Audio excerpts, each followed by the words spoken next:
کہ ہمارے جتنے بھی گناہ ہیں ان میں سب سے زیادہ گناہ ہماری زبان کرتی ہے۔ ہمارے پاؤں بھی گناہ کرتے ہیں، برائی کی جگہ پہ چل کے جاتے ہیں۔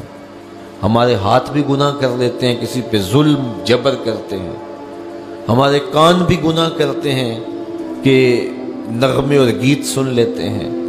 ہماری آنکھیں بھی گناہ کرتی ہیں کہ غیر محرم کو شہوات سے دیکھ لیتی ہیں۔ ہمارا دماغ اور سوچیں بھی بدکاری کر لیتی ہیں، ہمارے خیال بھی ناپاکیزہ ہو جاتے ہیں۔ لیکن سب سے زیادہ گناہ ہمارے بدن میں ہمارے جسم کا جو حصہ کرتا ہے وہ ہماری زبان ہے۔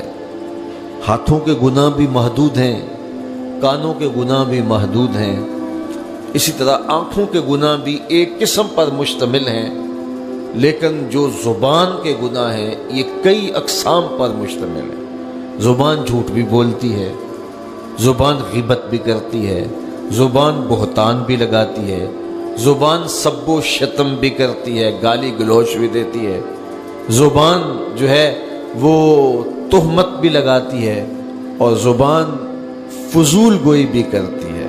تو اس زبان کے بہت سارے فتنے ہیں، اس لیے اس زبان کو 32 دانتوں میں جکڑ کے رکھا گیا ہے، لیکن اس کے باوجود یہ بے قابو ہو جاتی ہے۔ ایک روایت میں آتا ہے جب صبح طلوع ہوتی ہے تو پورے اعضائے بدنیاں زبان کے آگے ہاتھ جوڑتے ہیں اور اس کو کہتے ہیں کہ تو جو ہے وہ خاموش رہنا، تیری وجہ سے پورا بدن فتنے کا شکار ہوتا ہے۔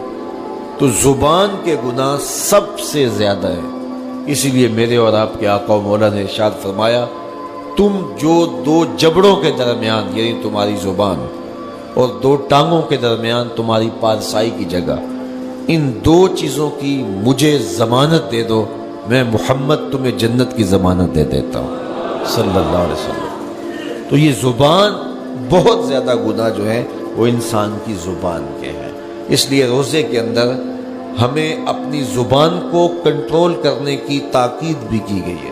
یہ خوراک بچاؤ مہم نہیں ہے روزہ کہ اس سے تم نے کوئی بچت کرنی ہے، بلکہ اس سے بھی نفس کشی کے لیے ماحول پیدا کیا گیا ہے۔ تو اگر پیٹ نے روزہ رکھا ہے تو زبان رکھتی نہیں ہے، تو پھر صرف پیٹ کا روزہ ہوا اور زبان کا روزہ ہی نہ ہوا، اور زیادہ گناہ جو ہیں وہ پیٹ کے نہیں ہیں، زیادہ گناہ زبان کے ہیں۔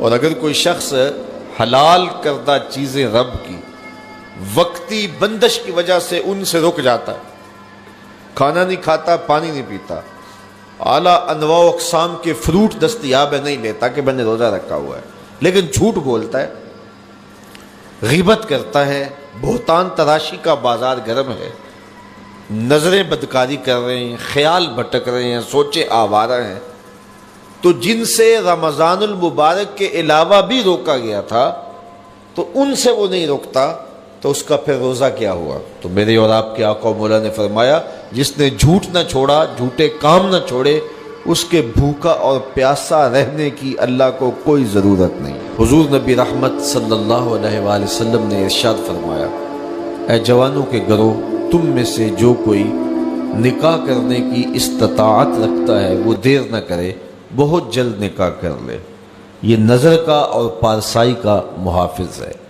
اور اگر تم میں سے کسی کو نکاح کرنے کی فی الحال توفیق نہیں ہے، اس کی استطاعت مالیہ میسر نہیں ہے، تو پھر وہ کثرت کے ساتھ روزے رکھے، کیونکہ روزے نفسانی خواہشات کو توڑتے ہیں، آرزوؤں کو ختم کرتے ہیں۔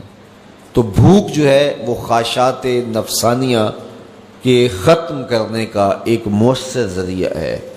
تو ہمیں صبح سے لے کر شام تک بھوک اور پیاس گوارا کروائی جاتی ہے، یہ مشق کروائی جاتی ہے تاکہ ہمارا نفس کمزور ہو۔